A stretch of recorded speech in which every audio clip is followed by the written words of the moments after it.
कि हमारी टेरिटरी, हम उनकी टेरिटरी पे वायलेट ना करें, वो हमारी टेरिटरी पे वायलेट ना करें, बल्कि जब भी हमारी टेरिटरी वायलेट हुई है उसको कॉन्स्टिट्यूशनल या एक्स्ट्रा कॉन्स्टिट्यूशनल जो है जस्टिफिकेशन जो है उन कोर्ट्स ने दी हुई है, उन अदालतों ने दी हुई है। जब भी आइन वायलेट हुआ है उसके ऊपर अंगूठे जो है जजेस ने लगाए हैं। हमने भी साथ तावन किया, हमने भी सहूलतकारी की, हम भी उसके बेनिफिशरी बने।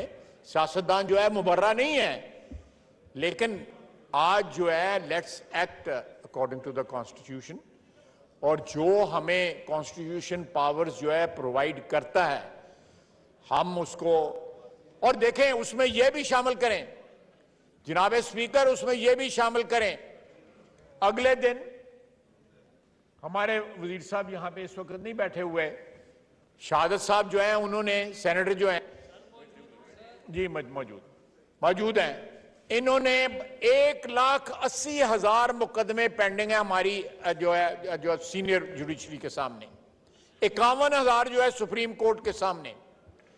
सर जमानतें जो हैं अगर ना हो ना, मुझे पर्सनल एक्सपीरियंस है कि क्या गुजरती है कैदी के ऊपर।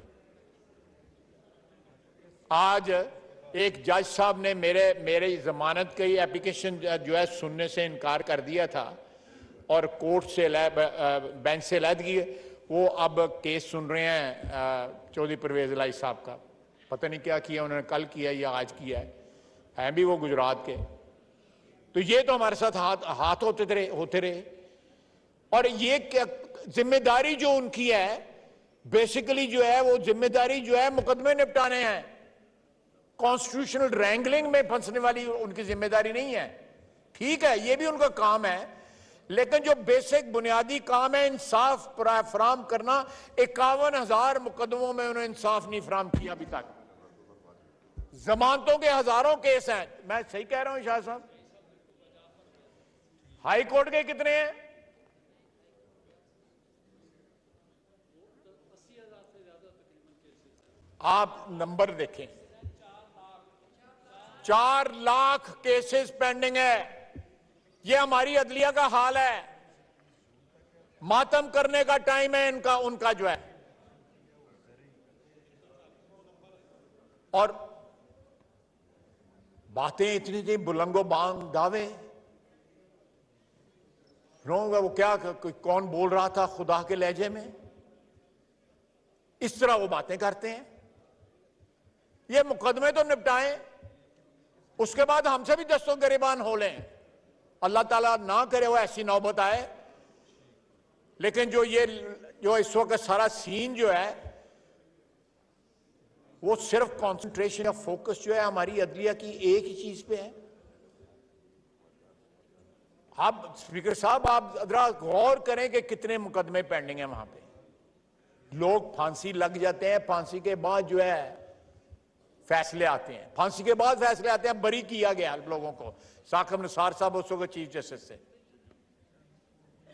बाप भी फांसी लग गया, बेटे भी फांसी लग गए, और उसके बाद उनको जो है ना वो बरी कर दिया गया, पोस्टमसली बरी किया गया। उनको पता ही नहीं था उस वक्त की जुडिशरी को। तो जनाब वाला, ये मेरी आपसे सदा है, ये रेजोल्यूशन मैंने पढ़ के, मैंने रेजोल्यूशन जो है भिजवा देता हूं आपके सेक्रेटरी साहब को भिजवा देता हूं। ये जो मैंने ट्वीट किया है इसके ऊपर ये लॉ मिनिस्ट्री डेवलप कर ले, और as a result of that resolution जो है सारे हाउस की कमेटी बनाई जाए and let's sort it out कि हमने क्या करना है। कोई ऐसी चीज हम नहीं करना चाहते जिससे आइन की जो वायलेशन हो।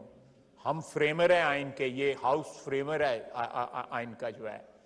हम कभी भी जो है अपनी तख्लीक को जो है कभी वायलेट नहीं करेंगे।